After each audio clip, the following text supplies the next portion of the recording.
another episode of the CFG Gamecast, a weekly podcast created by gamers and streamers that like to discuss the latest gaming topics from the previous week. We stream a new episode every week and release it on all podcast services, so do us a favor and show us some love by liking, following, subscribing, or commenting on our Twitch page, twitch.tv/CFG Games, or on YouTube at the CFG, or go to our main website, freaksgeeks.com, to not miss an episode. I am Mr. CFG Games himself, Davis Green, and with me today, I got my two awesome co-hosts. I got Pop in the second seat. What's going on, Pop? How are you doing? I am doing good. I've been practicing for my Back to Black run, which is now scheduled for Saturday, February 7th at 5:30 p.m. Eastern Standard Time. I'll actually be doing this at in the studio for GDQ since I'm the incoming co-lead for Black and the Flash, one of the GDQ teams for Black speedrunners. Well, it's the only GDQ team for Black speedrunners, but it's one of the many teams that they have that the different people groups. I'm super excited to run Warriors Abyss. Yeah. My bid war incentive got accepted, so you can throw money for the charity to have me play as either Rachel, Lubu, Guan Yu, or Yumiya from the Atelier series. Outside of that, I mean, I don't want to. I've been playing Dynasty Warriors Origins, but you'll find out once I get to my topic. But it's been a pretty chill weekend. How much money would we have to donate for you to choose the worst character inside Warriors Abyss?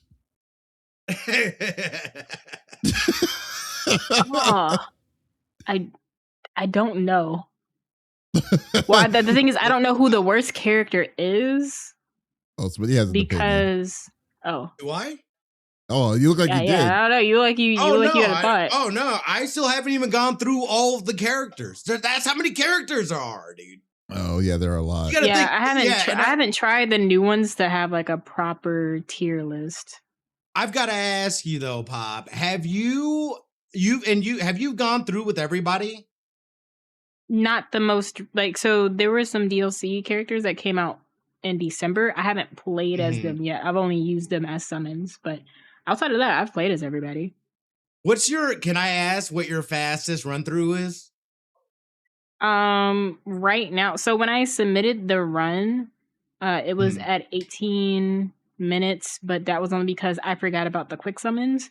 And in my current practice sessions, I PB'd my original PB of 15 minutes, and now I'm at 12, somewhere between 11 to 12 minutes. In-game time is around 9 to 10 minutes.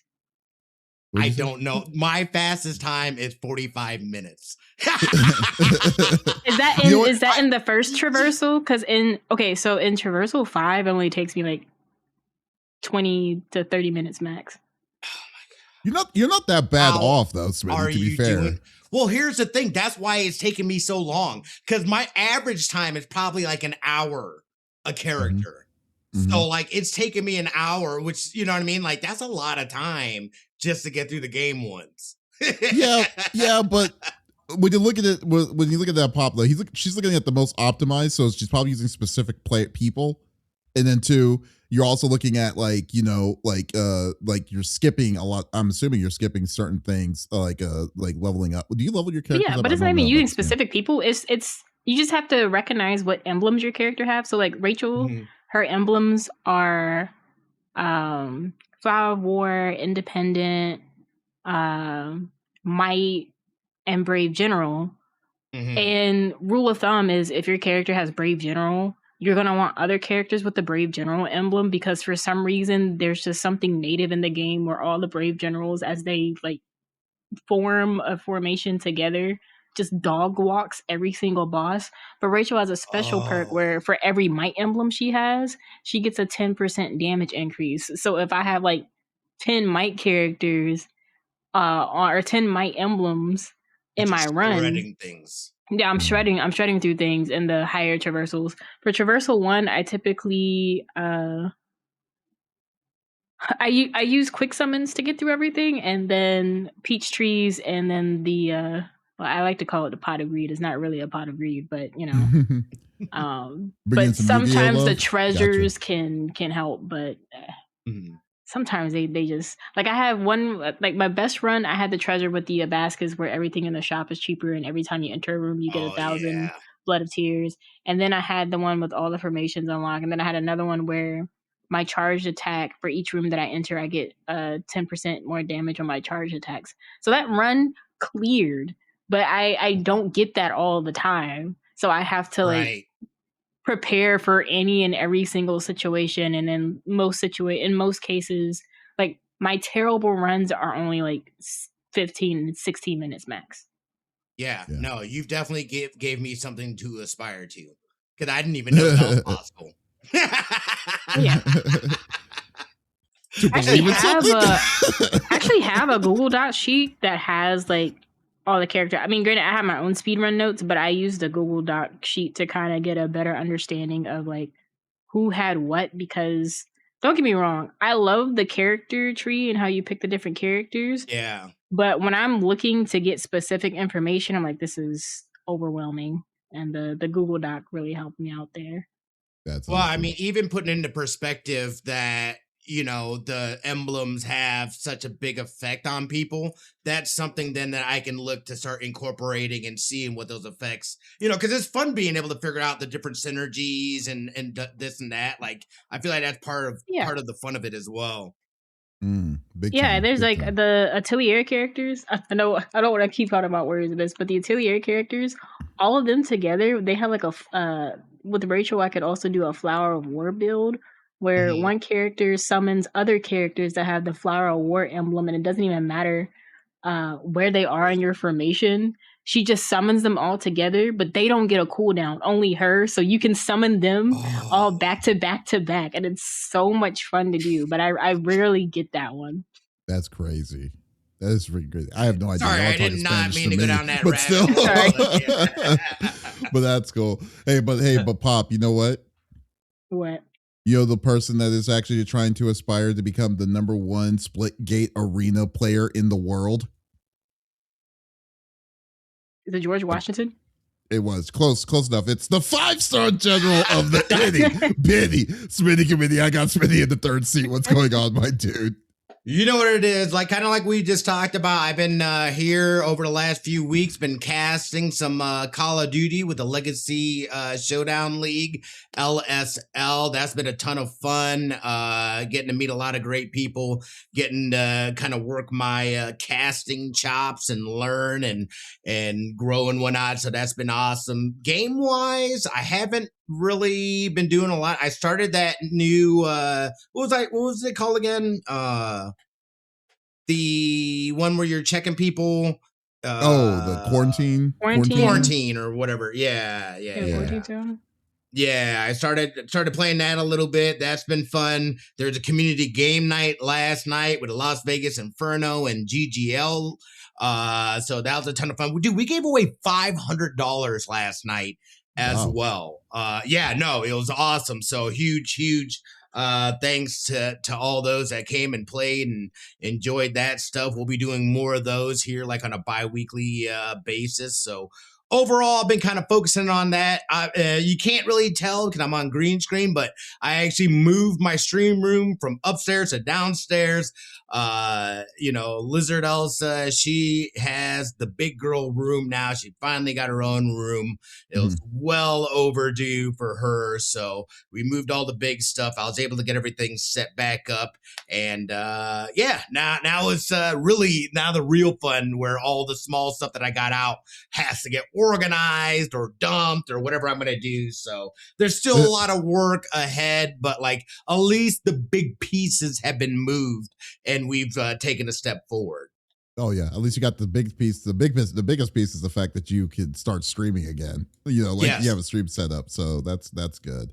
Oh, yeah. You had like 2 computer setups in the original spot. Do you have the both of them up and running down at the basement? So I still have, because my other one was basically my laptop. I had like a laptop setup, so I wasn't having to do all my work from where I also play games.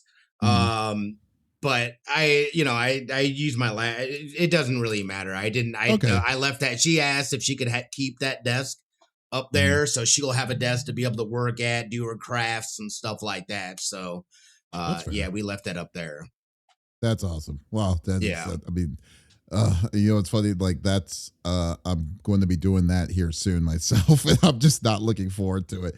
So, but then again, I am looking forward to getting my office back again. So that is going to be nice. It feels no, dude. It feels great being in this new space, and you know what I mean. Like it's opened up. I don't feel disconnected from the family because I'm downstairs, right by the living room and stuff like that too. So there's still some things I'm gonna need to do. Obviously, I'm loud, so I need like a dampening curtain or something, so I'm not bothering the whole house. And you know, we'll get there. Oh yeah, eventually, definitely. That's cool. Yeah, but what about you, man? How was the week, brother?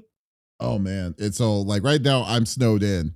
So it is 15 degrees in Texas, which is crazy to me. And right now I've just been focusing on moving some stuff around. Like the biggest thing is like I'm making the set for the announcement that I'm going to make. I'm going to make the announcement next week. So once it's done, it should be good, ready to get it done. So, been building on that and also building on moving around a lot of different kinds of stuff.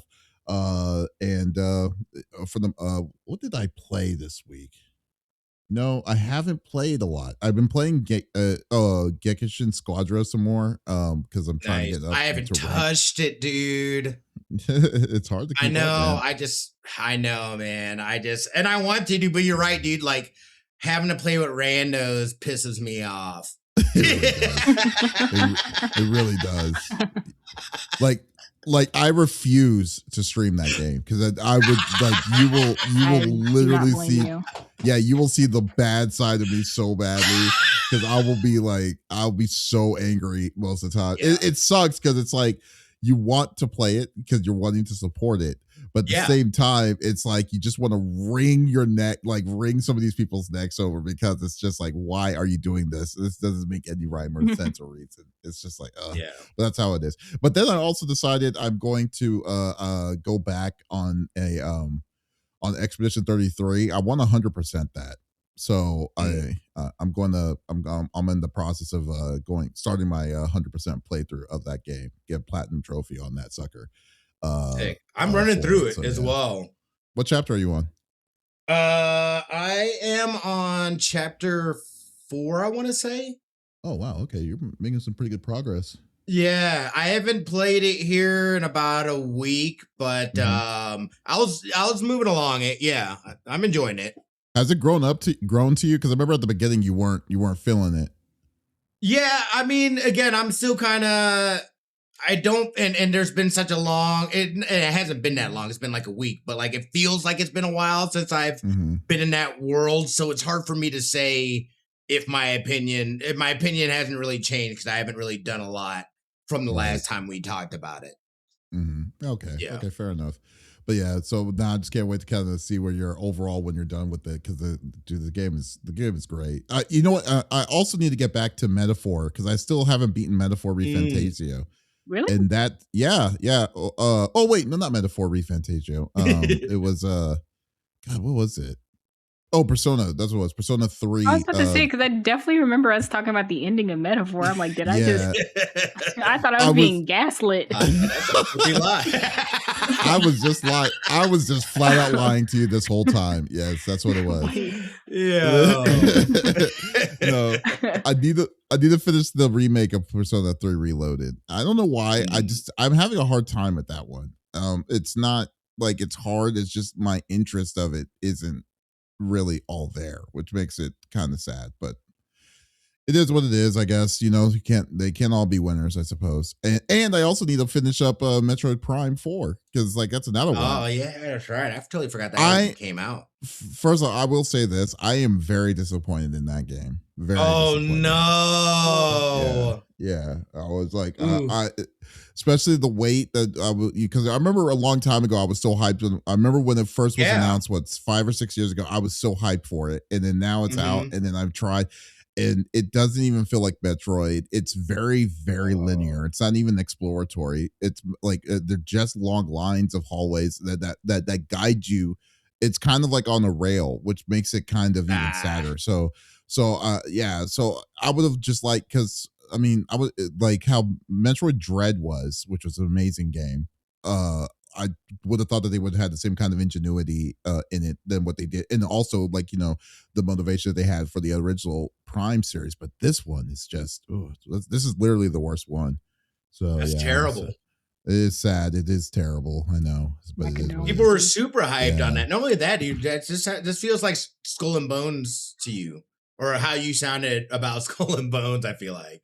I think Skull and Bones was worse because Skull and Bones was not, like it is not what it once was. Like what they told you what it was going to be, and then it's nowhere near what it was going what it came out to be. And and at that point, I lost my interest a long time ago after like 8 years in its development. I was like, okay, I'm done. I'm not doing this anymore. So yeah. And but this one really hurts more because like I thought that they had something when they were bringing back, they were going to take care of the IP, but they did not. Metroid isn't really like a pillar, but it is very famous because it's iconic. It was very but it's iconic in America. It's not iconic in Japan. Oh, okay. Yeah.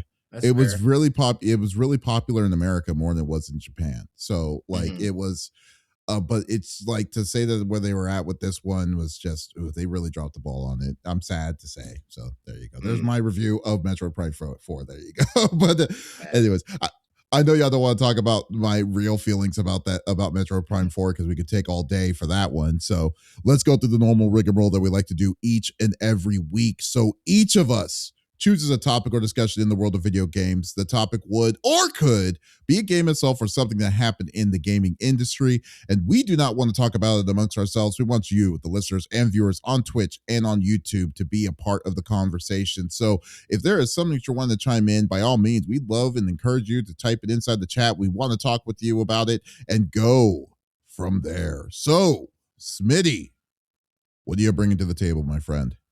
You knew we had to talk about it. Ubisoft just completely crashing out here. I feel like this was kind of inevitable. They just announced here this past week their stocks plunged by 39%.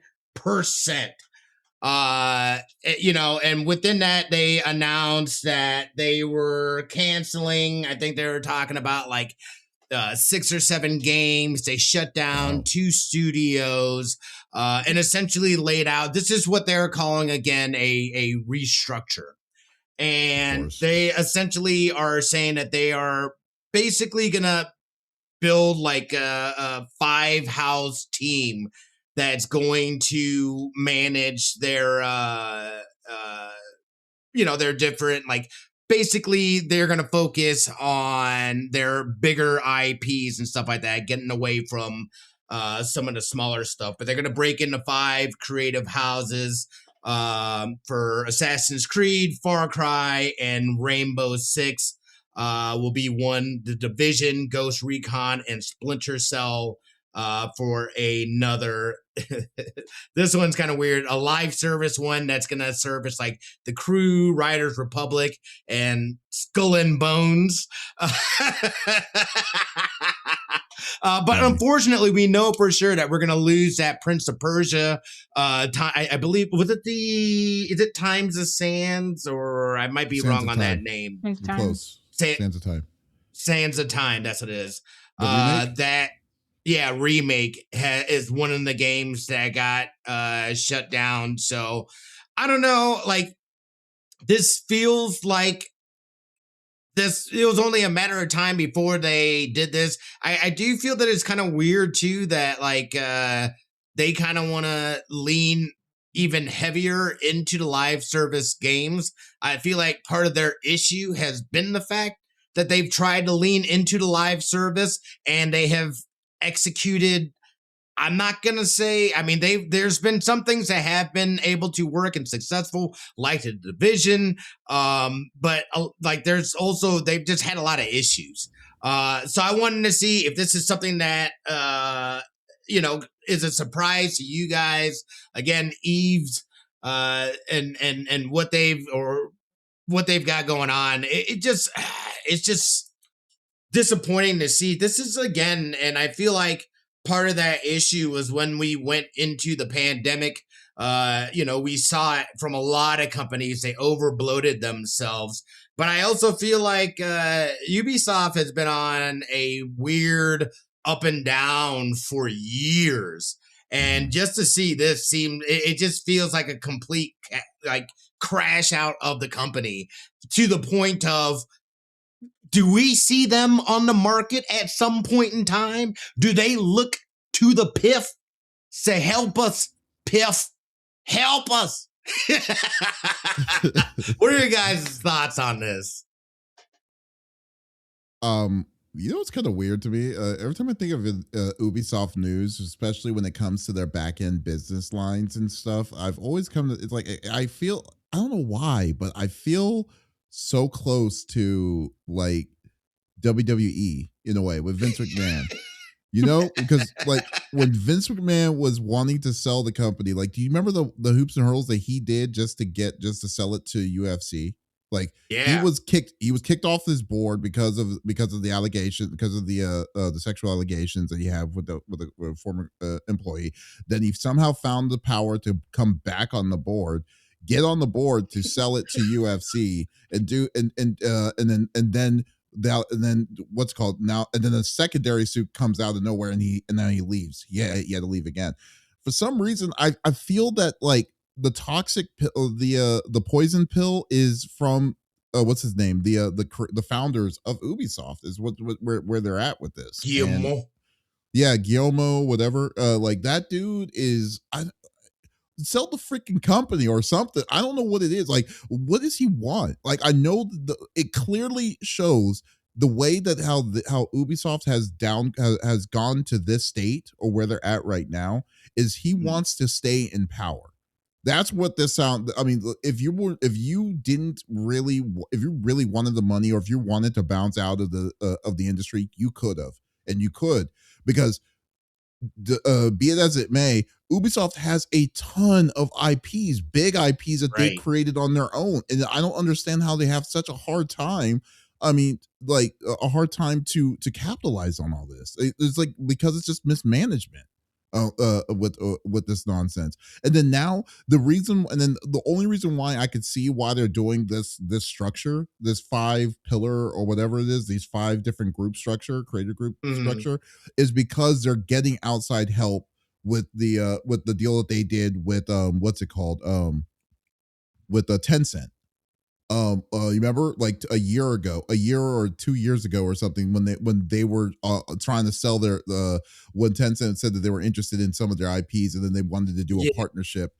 Partnership. So that's the only reason why I can see why he would want to do it this way, because he still has a job, he still has his full on power. His son is taking care of something that I don't even know what he's taking care of and stuff, and because like, dude, like this is an extreme of what just to keep up with everything. Like, you get rid of Prince of Persia: Sands of Time. That was one of the highest selling Prince of Persia games that they that you knew that was going to be like people were going to pay back. Even the one that came out a year or two ago, the one that really was good, but it was like $20. That one. Even they couldn't consider that to be a success, even though they sold so many of them because of how much money. Like, I mean, like, it doesn't make none of this makes any sense to me. When you're looking on the outside, it just like, this just sounds like your Ubisoft is just floundering, and it just makes it even worse. That now they're saying the reason why you would move to what they're wanting to move to is because you're focusing on the 5 points of where you're getting your money, and all your creativity, all your other outside sources, and all your other things are now going to be in the back burner. It's not even going to be talked about because of this. So obviously your Assassin's Creeds and stuff. And then I'm sorry, my last point on all of this is like they struck gold with the game as a service with Rainbow Six Siege. And then and it's still generating a lot of money for them. Give it that. But like, from how other companies that are trying to push this train on saying the way to go is we need to make a game as a service so we can just get money at a consistent level is mind-boggling to me, why you would put more money in on this when you see the graveyard of other games that you've tried so many of these games that you've tried in the past, and yet you still think that one game, all you need to do is strike gold for that one game to get yourself out of it, which clearly Ubisoft cannot. So I don't know, dude. I mean, Ubisoft is long gone for me, has been long gone for me for a long time. It's just the last true game that I loved from Ubisoft. I haven't played the Prince of Persia game, but if I did, I know I would have probably liked it. But the one so far was the Division 2, and it just seems like they're burning the bridges more and more every time I hear about it. Yeah, I forgot. It was $1 billion in losses they reported. That's 7 scary. games delayed, including the Black Flag remake to 2027. What? 6 games canceled. Wow. $1 Yeah. billion. 2 studios. Lost? The studios was Ubisoft Halifax, which is Canadian, and Ubisoft Stockholm. Stockholm. Sorry, I tried to tap into my Swedish, and I was like, wait a second, I don't even know what Swedish sound like. My apologies. There lies the conundrum in itself. Jesus. My condolences. Oh my God. So what do you think about this, Pop? I don't know. It's weird because Ubisoft is one of those companies that I don't play any of their games. Like outside of when they did Rayman Legends, I haven't touched anything by them since then. It's weird because they're one of those studios where they have IPs that they can work on, and instead of tapping into those IPs, they're like hard focusing something that's not working. You know what it is? It's like, and I hate to use this analogy, but it's that time of year, back to work, whatever. It's like a teacher gives out an assignment, student does the assignment, they do it wrong. It's not completely terrible because they're obviously still making sales on some of these games. It's not completely terrible, but the teacher is just like, no, try again. And instead of making changes to get the better grade, they change a thing here or there, but they're essentially turning in the same thing over and over and over again. And then eventually Ubisoft is going to hit the end of the semester and you're going to email the teacher, why do I have an F? They're at this point now. It's just like, why do we have an F? They've had to close down all these things, shut down games. Like they're at the why are we failing? And it has not smacked them over the head yet that you just got to tap into something else. Well, because what you're trying to do isn't working. Well, I mean, like, I don't even know like how you can fix this. Like, they have, it'll take a miracle. Yeah, it is literally a miracle. It's like WB Games.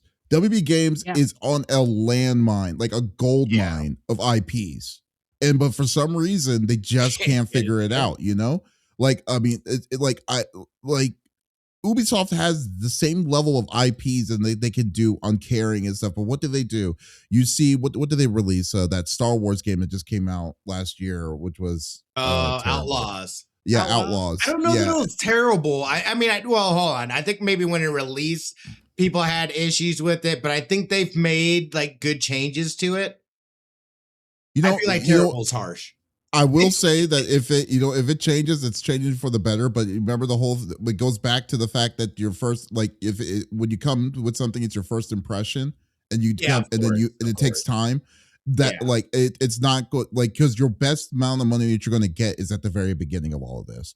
Because it's going to be hard to convince anyone to come back to a game that's now almost 9 months old, and then say, hey, we fixed the issues that shouldn't have really have been there in the first place. Come and try it out now and see what you think.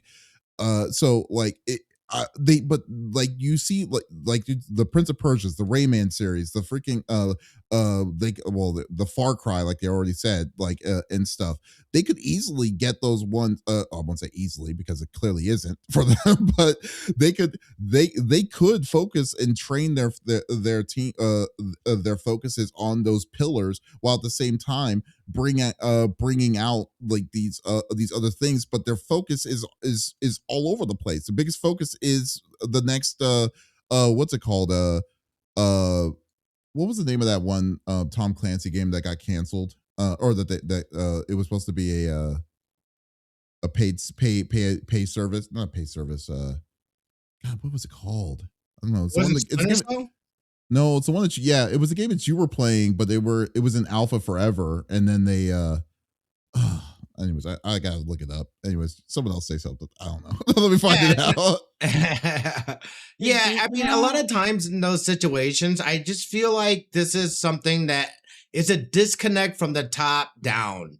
And I don't feel like the people that are actually working on the games have, I don't know how much say they have in this stuff, and it feels like some of these decisions are coming from a disconnect of people, because you're right, how do you have so many fire IPs and you just can't get it together, or they're hit or miss, you can't get consistency? And then Mhm. but the on the other side of this though too, again, this is where the spotlight gets brighter and brighter for the independent space, for the double A and single A studios as well, because these people that are losing their jobs, these studios are closing. They're Mhm. looking for work. They're going to be getting absorbed by into other companies, or they look to go and build their own thing. So from a negative, I still think a positive can come from it.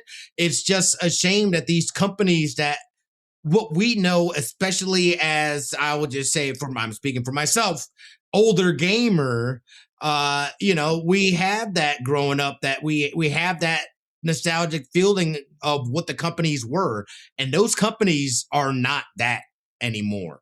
Nowhere near it. That's just No, what it no, is. Or a lot of, I shouldn't say any of them. A lot of them aren't. A lot of them have. They turned into corpos, and it became less about the game and the gamers and more Mhm. about the profits and the boards. Yeah, no, totally. Yeah, it's just, I mean, it's basically that's a good way of saying it. And the game was X Defiant. That's the game I was thinking of. Oh, X Oh, Defiant. Yeah, yeah. Yeah, yep, That game yep. was I did play that. was so booty cheeks. It was not even funny. It was terrible. It Then was you got okay. It was. I don't think. mhm. I actually didn't think it was that bad. Like, I played it. Like, it was like I had a good time playing it. Or even like Rainbow Extraction. That was Mm. good. It just didn't. People just didn't. It just didn't catch on. And they I just mean, like they're. I feel like they're quick to just abandon things if they don't get the stuff out the gate. yeah. yeah. Well, I mean, what about the crew? Is the crew still happening? I That's don't know still if a it's still thing. there. That's still a That thing. is still a Oh, it thing. is. Yeah. Okay. Mhm. So like it's yeah, I don't know, man. Like I don't know what can be done at this point with Ubisoft. I think Ubisoft itself is not their name is now poisoned. Like the name itself Yeah. is not taken seriously anymore to the level, cuz you know what sucks, what the thing that makes it really saddening was, do you remember when the Switch first came out? Mm. And Ubisoft was going they were in the middle of a hostile takeover by, I want to say it was Vivendi, I can't remember, Mm. but like it was a studio that was trying to get more shares in on their stocks and stuff. And then Ubisoft, at the time, the Guillermo, whatever his name is, Guillermo or whatever, I forgot his name, I can Yves. never remember his Yves name. Guillemot. Yeah, Yves Guillemot, like did an all hands, like saying, "Hey, try to save. We don't want to sell. We don't want to give it to these people. So we'll do this." And then, I mean, and then they came up. They came front, because that was a time when what's it called, the Super Mario RPG that came out, the tactics game that came out Mhm. from that creator did it. The new Assassin's Creed that came out was really money. The Rayman Legends, when that came out, was freaking amazing. It was just like they were just getting bangers of bangers Mhm. and stuff of this. But then I think what really killed them was this paid service thing, that this free to play FPS, these games that they tried to go. Because like I'm looking at the graveyard that they made, and I'm just like, what happened? Like, why did y'all change to this? Like y'all's formula, y'all didn't need to do. You didn't need to do Exactly. anything, and They, you they, and they, you know what that is? That is abandoning your identity. They yeah. abandoned their identity to try to chase that money, and it did not pay off. Ooh, yeah, it's terrible, man. Like I'm just like, this is atrocious of what they were dealing with, and I do not like it. A horrible thing that they went through on this, but Well, I mean, you know what? At this point, I would say that we just need to wait and see the time on when we just see a major shift change is going to happen with Ubisoft, because I don't think there's any saving on where they're going to now. This block thing, I have no idea how that's going to work, but well, like, so what is it going to? Are they going to treat each block like its own like a developer, but they're essentially under the umbrella? they're just breaking it apart into 5 divisions, basically, and each one will have a focus on a set of their games, and that's I guess it's just weird. I don't even know. It's weird when they do that. It reminds me of what's the ones who's that one that broke up? They acquired all kinds of IPs, and all of a sudden, like, they had to sell things off because the PIF fell through or their deal with the Saudis fell through. Oh, yeah. You know what I'm talking about? I cannot think of the name. They completely crumbled, though. I mean, they're still a thing, but like they had to sell off a bunch of studios. They had Arcane, right? I think, and like THQ, and like oh gosh, I can't think of what it was. I'm looking it up. They were hot for a minute, though. They were hot for a minute. What up, Trinetta? Yeah, this is what it reminds me of, though. Like a kind of a similar Embracer Group. Thank you. That would have destroyed me. Yeah.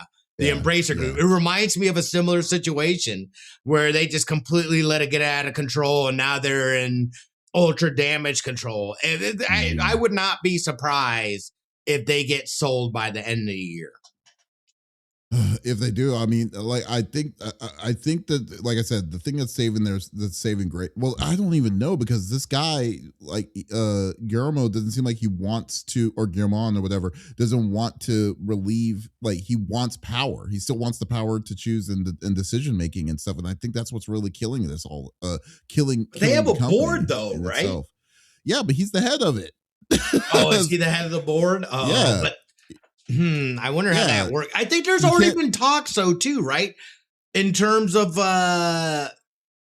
like them trying to, like, saying things, and like them, like, they have outwardly said they want them off the board or want them out or something like that. There's a whole situation behind that as well. Oh, it's going to be a tough fight, and I think this fight's going to be. We're not even seeing all of it, and I just feel like it's just going to get worse. Like when just later on how this is going to go, especially if the next projected games are coming out now, since Assassin's Creed Shadows is out, then the next Assassin's Creed, whatever that's going to be, or if they were already working on it, because keep in mind, though, too, the people that were making those banger Assassin's Creeds are not there anymore either. Right. So we don't know what's going to happen with the next one, or how the next one's going to be, and then like what their plans were, when they were going to make the Assassin's Creed hub or whatever and stuff. I don't know what is going to happen, and it's unforeseen territory on where we're at right now with this company. So this is going to be very odd on how all this is going to go into place. Yeah. So yeah. All right. Well, we're gonna see how that's gonna go. but anyways, Pop, what are you bringing to the table? So this week I had the pleasure of playing the Dynasty Warriors Origins DLC Vision of Four Heroes, courtesy of Koei Tecmo. I know CFG and I talk about this all the time, how DLCs are, and like, don't really like them, and they got to add something. And I personally do not mind that this DLC came out when it did, considering how beefy the main story is. So with this DLC in particular, you get new weapons, 4 story chapters. Without spoiling anything, the new story chapters basically give you a what if scenario of the shoulda, coulda, woulda been year. So what would have happened if you had taken Zhang Zhao's side, or Dong's role, or Yuan Shao, or even Lu Bu? Like, what happens if the protagonist ended up doing the historical. It's a really nice alternative perspective. What if? But also, it's a really nice what if, but it also gives you like more closure than an in game. because originally in game, once you get to the end of Origins, you're kind of just replaying the same levels again on a greater difficulty. But it's because you do it on the higher difficulty because the strongest weapons are locked behind that difficulty. But you can't farm a specific weapon type. It's hectic.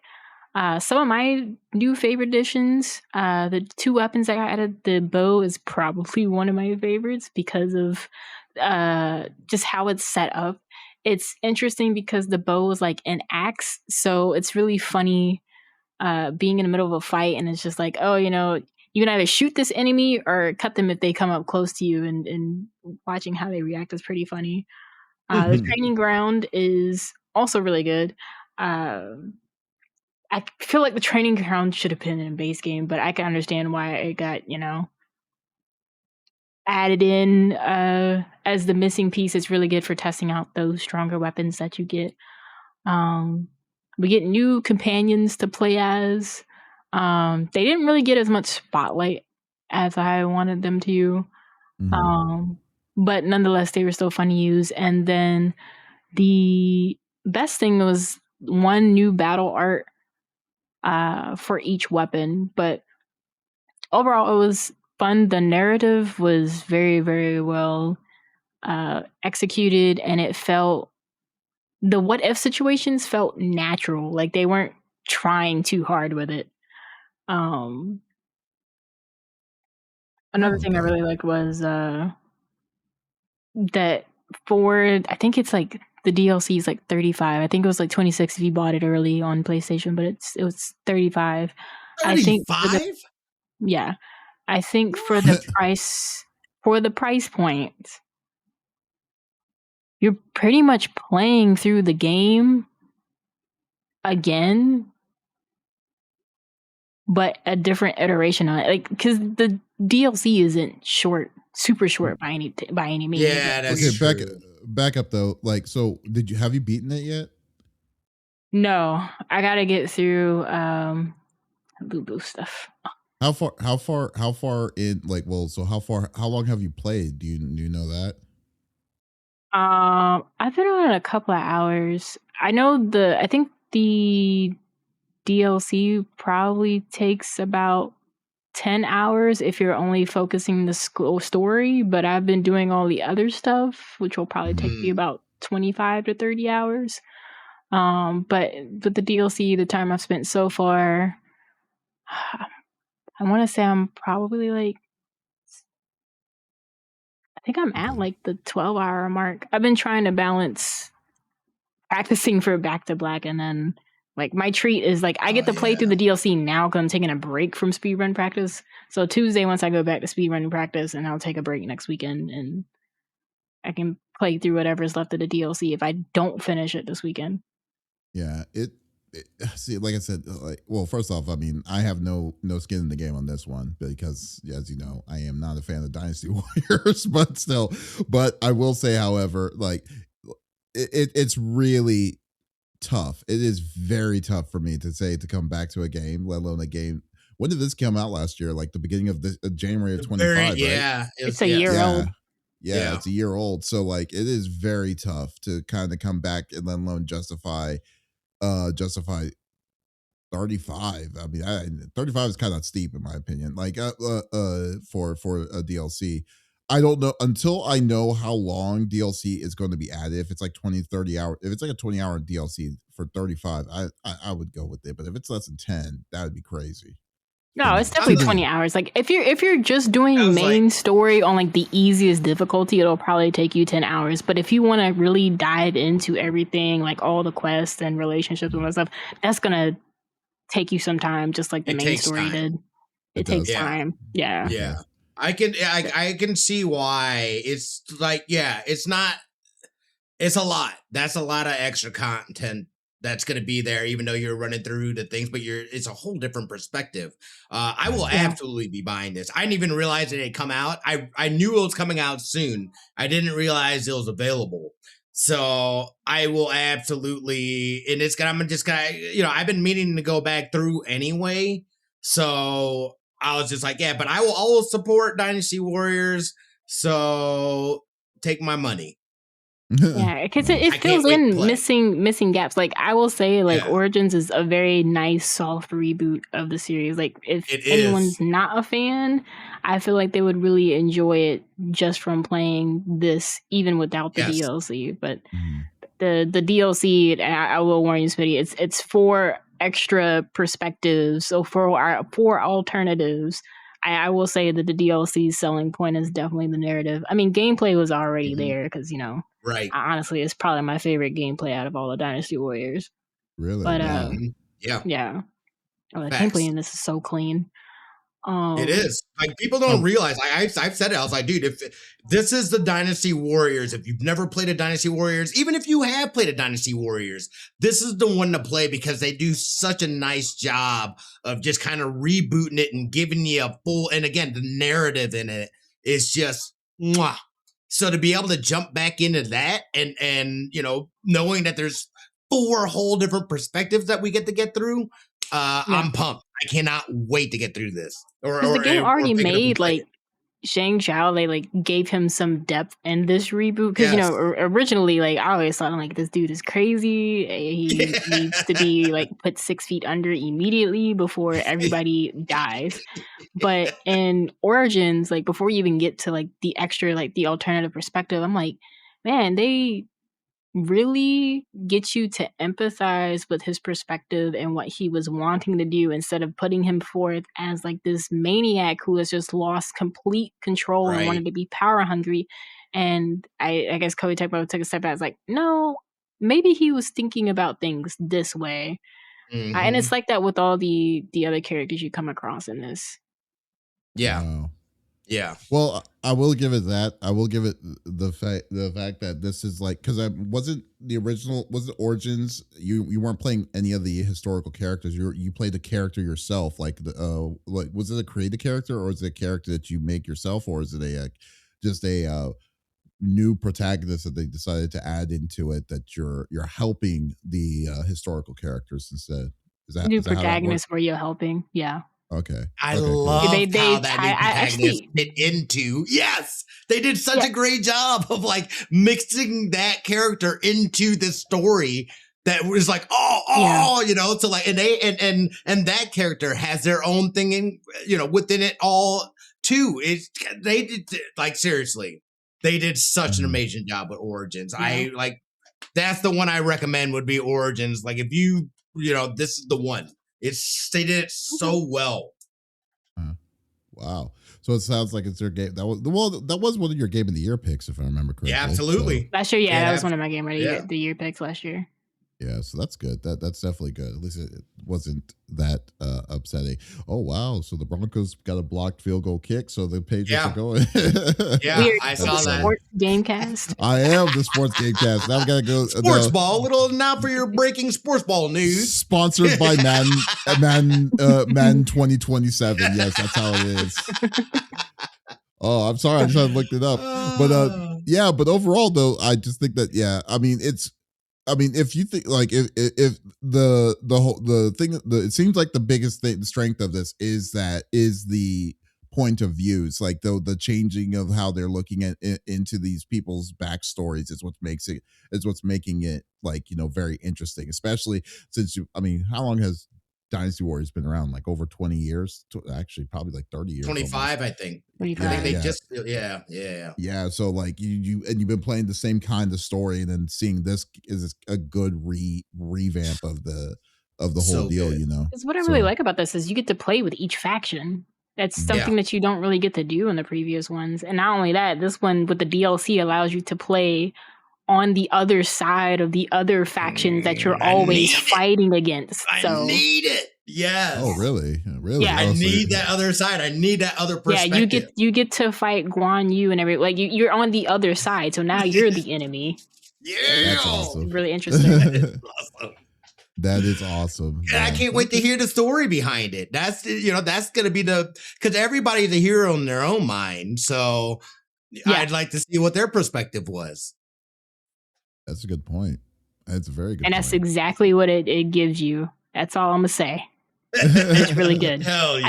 I still don't like Dongzhuo though. Like Wario can just go somewhere. That is hilarious. give him a chance. At least give him something. I can't wait. This is gonna be dope. I'm so glad this is out. I didn't realize it came out. Yay. And then right. And Koei Tecmo is busy it's like January their busy year because like now the next game that's coming up is Neo 3, right? Like that's the next one. Yeah, the demo is coming out this week, and your save data will transfer over to the official release the following week because it comes out on February 6th.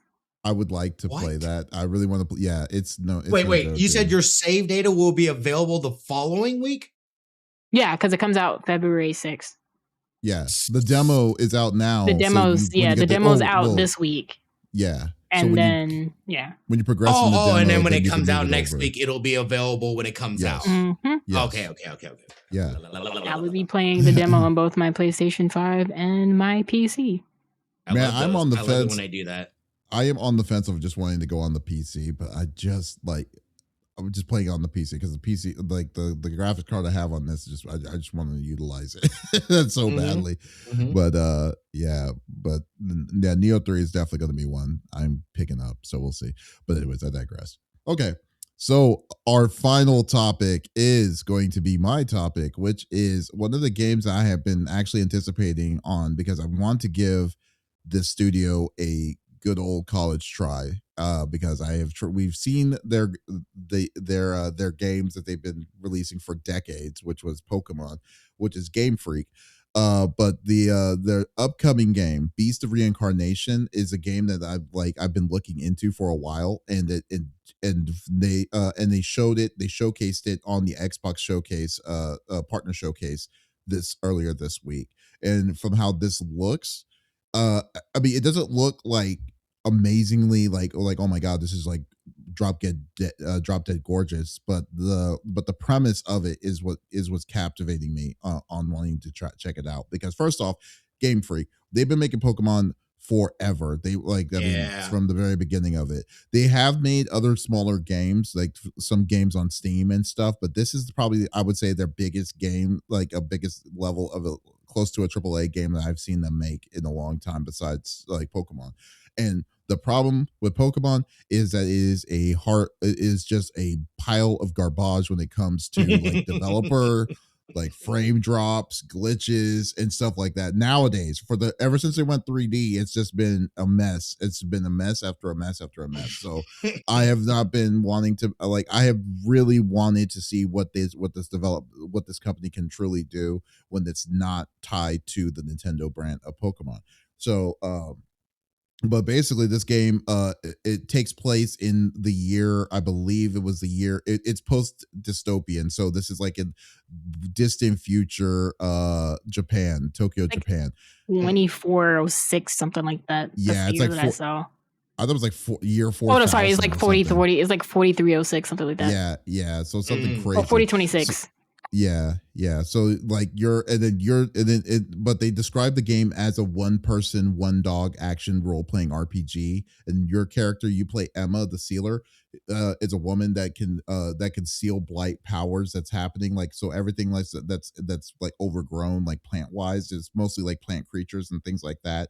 It has gone over the world, but you yourself can manipulate the plants, and you can traverse and fight the enemies that are there. And then her companion, which is a dog, I forgot the dog's name. I think it's like Koo or something like that.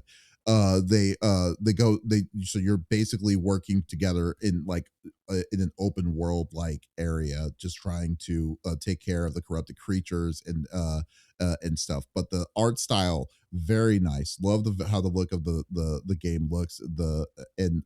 So far they didn't really show a lot of gameplay itself, but the style does remind me of kind of Ghibli like when it comes like to the locations and things like that, and even the monsters though too, like how fantasy driven it is. So I have been this has been on my radar. Is it highly anticipated? Not the highly anticipated one for me, but I would say that this is something I am definitely wanting to check out and try for myself. So, but then one of the biggest things was like I think that this game should show how good that this how Game Freak really is when you give them a legitimate budget instead of half-assing it as of late when it comes to Pokemon stuff. So I kind of want to get y'all's opinion, like if this is something that y'all would want to check out and see if this is something that you would want to give them a chance, give it a chance to see if they're not a one-trick pony or anything like that. I definitely want to get it only because it's in line with all the other games that I'm in. Like that's 100% on my radar this year, like Neo 3 and Phantom Blade. I feel like I need a third to fill that in. I'm really curious about the release date, and not only to mention, this might be the game that I use to have my Xbox be turned on because it's sitting there. You want the Xbox? Like it's not going to be the PC? I thought about PC. I don't know. Depends. I don't know. Like I mean, like I would like to do console for it. You know, come to think of it though, too, this might be the time when after the Steam machine comes out too. So it might be a different conversation as well. You know, so yeah, but yeah, the game looks nice. I'm really looking forward to trying it out. What about you, Smitty? Is this up your alley? It looks good. I've got questions. Is this a Souls-like, or is this more in line with like you said it's an action RPG? Character action RPG. Yeah, it's not Souls-like. It is not Souls-like. Okay. I was like, because if that was the case, you kind of lost me. But I think I would try it regardless, because you're right. I want to see what Game Freak can do. I feel like they've been held back, like you said, and kind of, pigeonholed and just the Pokemon stuff. It's like, let them breathe a little bit. Let them, kind of flex their creativity and let's see what they got. So I definitely want to check it out. Again, if this is on Xbox, there's a good chance it's going to be on Game Pass, I'm guessing. Oh, yeah. Okay. It might be. I'll definitely check it out. Well, I don't know. I don't know what Game Freak is that's true. That doesn't necessarily mean that. They might. I can't remember if it got announced as a day one thing, because they kind of like threw trailers at you during the Game Awards when it got announced. And I was still stuck on the fact that Game Freak showed up after like the first two scenes and the cut scene. I'm curious. Yeah. Oh, sorry. Go ahead. Yeah. I mean, yeah. I'm curious to see. I guess more about the story. The story seems intriguing, so I think if you got solid gameplay, but more importantly, if the narrative is on point, could this be a Game of the Year contender? I don't know. Maybe it's very possible. There's a lot of big names that's coming out this year. Like when it comes to it, I think the thing is going to swallow everything is GTA 6 if it comes out this year. But but still, like Phantom Blade, like Phantom Blade and all that other stuff. Like it is going to be it's going to be stacked. If Phantom Blade is as good as it looks, is a real big question, But some of the surprises like this I could easily see surprises like this that may spur up out of here in the during the end of year talks. So I mean, the only thing I really need to see is really his gameplay. I don't know how the gameplay is going to be like. I mean, I have an idea of what it's going to be like. They did show a little bit of it on the showcase, especially how you can incorporate your dog companion to fight with you. Right. So it looked really cool. And so if the dog level up, I need to know. It's a good question. Actually, I don't know. That would be very interesting if it. I mean, wouldn't be surprising. I mean, that dog all of a sudden has like, so have they always had the ability to have vines coming out of them and stuff? I'm just noticing that. What do you mean? I did not realize that. Like, I realized a dog has like vines on the back of it and stuff. Oh, I don't know. Like I said, I have no idea. I think it's something with the narrative. I don't know.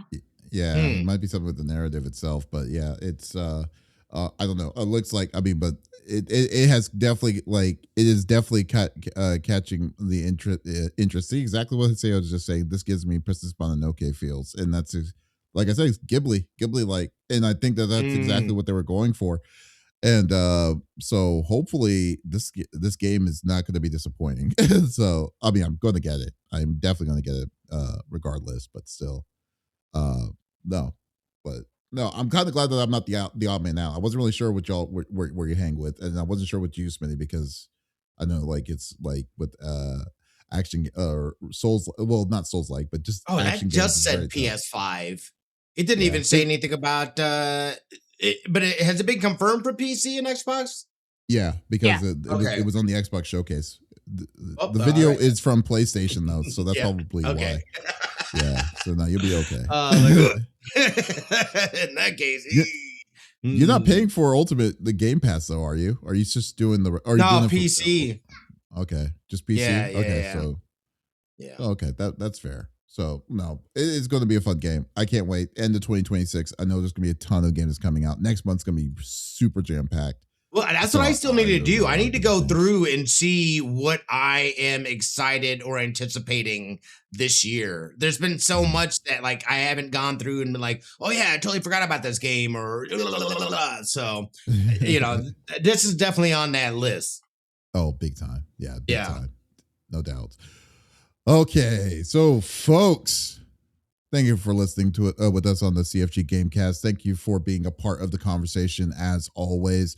We will be back again, hopefully a lot more warmer than this week, because this is insane when it comes to the weather. But if you did miss out on this episode, that is perfectly all right. We do release it on all podcast services, so there is absolutely no reason to miss out on our sexy voices. Ooh. Yeah, I'm too cold to do that.